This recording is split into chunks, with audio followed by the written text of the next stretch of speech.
Teman-teman, kita sampai pada tren terakhir di bagian pertama ini, yaitu hybrid fotografi. Saat ini, batasan antara foto dan video itu sudah semakin bias atau kabur. Fotografi aplikasi berkembang ke arah hybrid, di mana sebuah foto seringkali tidak berdiri sendiri, tapi dipadukan dengan video pendek, animasi teks, atau elemen grafis lainnya.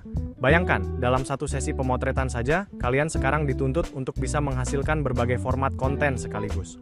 Bisa jadi foto produk untuk katalog, video pendek untuk latar belakang story, hingga aset grafis untuk keperluan iklan. Tren ini benar-benar memaksa kita sebagai fotografer untuk berpikir lintas format dan memahami kebutuhan multimedia secara utuh. Ada catatan penting yang harus kalian ingat, karena foto sekarang menjadi bagian dari konten multimedia yang kompleks, maka perencanaan visual yang matang sejak awal proses kreatif itu hukumnya wajib. Kita nggak bisa lagi cuman asal jepret lalu mikir belakangan. Semuanya harus dikonsepkan agar foto tersebut fleksibel saat digabungkan dengan elemen visual lainnya. Gimana? Makin menantang ya dunia fotografi aplikasi sekarang, tapi tenang, justru disinilah kreativitas kalian sebagai mahasiswa desain digital benar-benar diuji. Nah, setelah kita membahas berbagai tren teknologi, sekarang mari kita lihat contoh nyata pada sektor bisnis melalui contoh pembelajaran ketiga.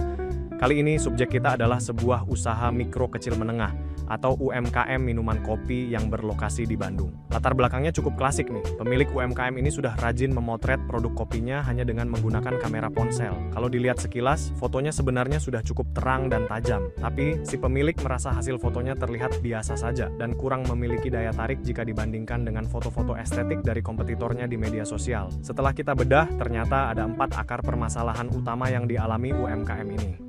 Pertama, foto diambil begitu saja tanpa adanya konsep visual yang jelas. Kedua, tidak adanya konsistensi warna dan tonasi, sehingga identitas brand kopinya jadi tidak terlihat. Poin ketiga, proses editing hanya mengandalkan filter bawaan ponsel yang hasilnya cenderung generik. Dan yang terakhir, foto-foto tersebut tidak dirancang untuk layout media sosial. Akibatnya, saat ingin ditambahkan teks promosi atau logo, fotonya malah jadi terlihat berantakan. Kasus ini membuktikan bahwa di dunia bisnis, sekadar punya kamera ponsel canggih saja tidak cukup. Dibutuhkan perencanaan dan teknik editing yang tepat agar produk bisa terlihat menonjol. Dari kasus UMKM kopi tadi, kita bisa menarik simpulan penting melalui poin analisis dan pembelajaran. Hasil analisis menunjukkan bahwa masalah utama yang dihadapi pelaku usaha bukan terletak pada kualitas sensor kamera ponsel yang digunakan, melainkan pada kurangnya pemanfaatan aplikasi fotografi dan editing secara maksimal. Foto-foto tersebut gagal karena tidak dirancang sebagai bagian dari sistem visual digital yang terintegrasi, sehingga kehilangan fungsinya sebagai alat pemasaran. Sebagai bentuk pembelajaran, kita menyadari bahwa fotografi aplikasi menuntut perencanaan visual yang matang sejak awal proses kreatif dimulai. Dengan memanfaatkan aplikasi editing secara tepat, kita bisa menciptakan konsistensi warna dan komposisi yang sesuai dengan karakter platform media sosial. Hal ini membuktikan bahwa foto produk dapat terlihat jauh lebih profesional dan berdaya saing tinggi meskipun hanya menggunakan alat yang sederhana. Mari kita perhatikan studi kasus keempat yang dialami oleh Ayu, seorang mahasiswa Strata 2 Desain Digital yang sangat aktif membagikan hasil karya fotografinya di platform Instagram. Masalah utama yang dihadapi Ayu dalam latar belakang ini adalah tampilan feed medianya yang terlihat tidak konsisten dan kurang harmonis secara keseluruhan. Hal ini terjadi karena setiap foto yang ia unggah memiliki karakter tone warna yang berbeda-beda sehingga estetika profilnya terkesan berantakan.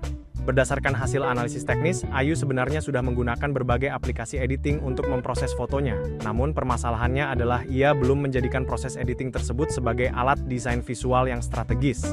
Ia terjebak dalam permasalahan penggunaan preset yang berbeda-beda untuk setiap foto tanpa memahami logika color grading yang mendalam. Tanpa adanya konsep visual jangka panjang, identitas visual Ayu sebagai seorang fotografer dan desainer menjadi tidak jelas dan sulit dikenali. Dari sini kita bisa memetik pembelajaran yang sangat berharga. Kita harus menyadari bahwa preset bukan sekadar filter instan untuk mempercantik satu gambar saja, melainkan alat desain strategis untuk membangun identitas visual yang kuat. Konsistensi dalam penggunaan preset akan sangat membantu kita dalam membangun citra profesional yang solid. Selain itu, estetika yang konsisten akan memudahkan audiens untuk mengenali gaya visual unik kalian secara instan di tengah jutaan konten lainnya. Ingatlah bahwa konsistensi visual adalah bentuk komunikasi profesional kita kepada dunia luar.